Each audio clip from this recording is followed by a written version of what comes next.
এখনো কেন আমাদের জেলে যেতে হবে বলছেন হারুন। ভুলে যাবেন না আমরা আপনাকে ক্ষমতায় বসিয়েছি, প্রধান উপদেষ্টাকে হাসনাত। নির্বাচিত সরকারি শেখ হাসিনার বিচার করবে বলছেন টুকু। এবং সর্বশেষ জানাবো শেখ হাসিনাকে নিয়ে আল জাজিরার 49 মিনিটের তথ্যচিত্রে যা রয়েছে। শুনছিলেন সংবাদ শিরোনাম, এবারে বিস্তারিত। ভুলে যাবেন না আমরা আপনাকে ক্ষমতায় বসিয়েছি, প্রধান উপদেষ্টাকে হাসনাত। প্রধান উপদেষ্টা ডক্টর মোহাম্মদ ইউনূসকে উদ্দেশ্য করে জাতীয় নাগরিক পার্টি দক্ষিণাঞ্চলের মুখ্য সংগঠক হাসনাত আব্দুল্লাহ বলেছেন, আপনি ভুলে যাবেন না আমরা আপনাকে ক্ষমতায় বসিয়েছি। হাসনাত আব্দুল্লাহ বলেন, ডক্টর মোহাম্মদ ইউনূস গত কিছুদিন আগে বলেছেন আগামী নির্বাচনে আওয়ামী লীগ অংশগ্রহণ করবে কি করবে না সেই সিদ্ধান্ত নাকি আওয়ামী লীগের। আপনি ভুলে যাবেন না আমরা আপনাকে ক্ষমতায় বসিয়েছি। আওয়ামী লীগ নির্বাচন করবে কি করবে না, নির্বাচনে আসবে কি আসবে না এই সিদ্ধান্ত নিয়েছি আমরা। তিনি আরো বলেন, আমাদের দ্বিতীয় স্বাধীনতার 8 মাস পরে যেসব দাবিতে আজ আমরা এখানে জমায়েত হয়েছি সেটা আমাদের জন্য গর্বের কিছু নেই, বরং এটি আমাদের জন্য লজ্জার। 5ই আগস্ট সিদ্ধান্ত হয়ে গিয়েছে, হাসিনার পুনর্বাসনের প্রতি সারা বাংলাদেশের মানুষ রেড কার্ড দেখিয়ে দিয়েছে। 5ই আগস্ট আমরা সিদ্ধান্ত নিয়েছি এই ভূখণ্ডে আওয়ামী লীগের আর পুনর্বাসন হবে না। যেই আওয়ামী লীগ আমাদের দাড়ি টুপিওয়ালা ভাইদেরকে বায়তুল মোকাররমের সামনে থেকে রাস্তায় নামিয়ে এনে হত্যা করেছিল, সেই আওয়ামী লীগের আর পুনর্বাসন হবে। এখনো কেন আমাদের জেলে যেতে হবে বলছেন হারুন। বিএনপি চেয়ারপারসনের উপদেষ্টা ও সাবেক সংসদ সদস্য হারুনুর রশিদ বলেছেন, গত 15 থেকে 16 বছর আমরা নির্যাতন, মামলা, গুম ও হত্যার শিকার হয়েছি, ফ্যাসিবাদের শিকার হয়েছি। এখনো কেন আমাদের জেলে যেতে হবে? আমরা কি ন্যায় বিচার পাবো না? হারুনুর রশিদ বলেন, আওয়ামী লীগ সরকার দেশের গণতন্ত্র ধ্বংস করেছে, তারা বৈষম্য সংস্কৃতি চালু করেছে, দেশের ছাত্র জনতা গণঅভ্যুত্থানের মাধ্যমে ফ্যাসিস্ট সরকারকে বিদায় করেছে। তারপরও কেন এখনো বৈষম্য চলবে? কেন শাহরিন ইসলাম তুহিনকে মুক্তি দেওয়া হচ্ছে না?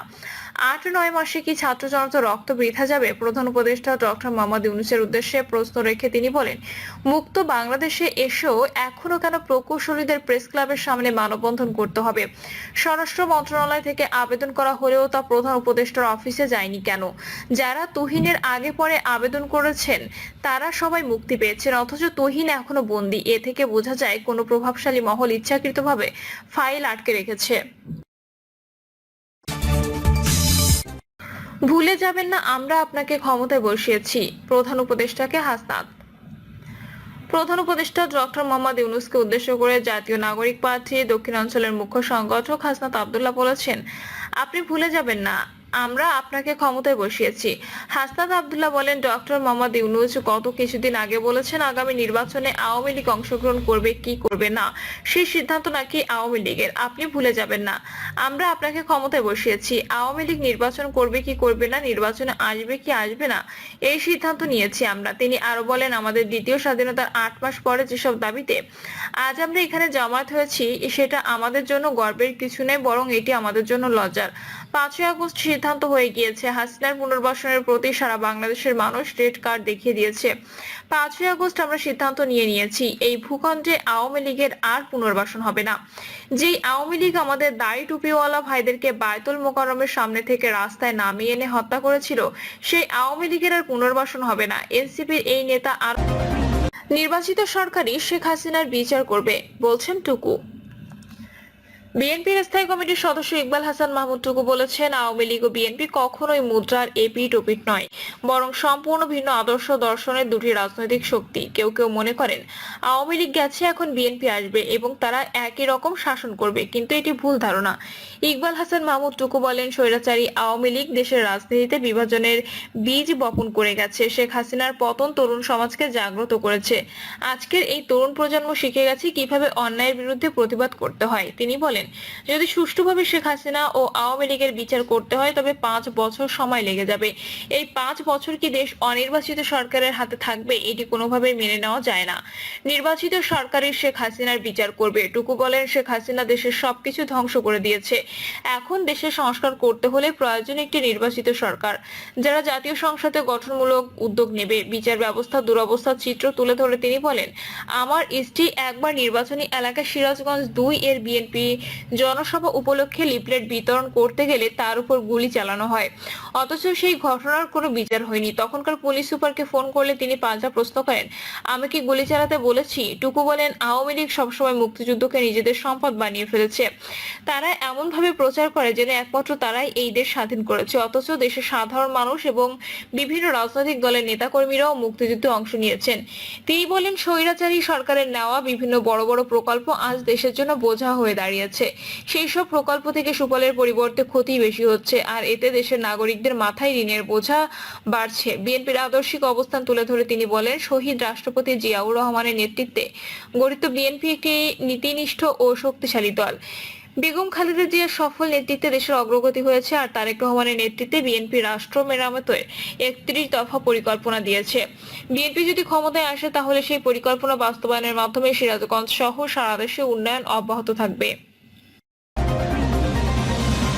শেখ হাসিনাকে নিয়ে আল জাজিরার 49 মিনিটের তথ্যচিত্রে যা রয়েছে। ছাত্র জনতার ঐতিহাসিক গণ অভ্যুত্থানের মুখে গত বছরের 5ই আগস্ট ক্ষমতাচ্যুত হয়ে প্রতিবেশী দেশ ভারতে পালিয়ে যান ফ্যাসিস্ট শাসক শেখ হাসিনা। বর্তমানে দলটির শীর্ষ নেতৃত্ব সহ কেন্দ্রীয় জেলা উপজেলা এমনকি তৃণমূলের নেতারাও পালিয়েছে, আত্মগোপনে রয়েছেন। এছাড়া গণহত্যার দায়ে গ্রেপ্তার হয়ে কারাগারে রয়েছেন বেশ কয়েকজন শীর্ষস্থানীয় নেতা।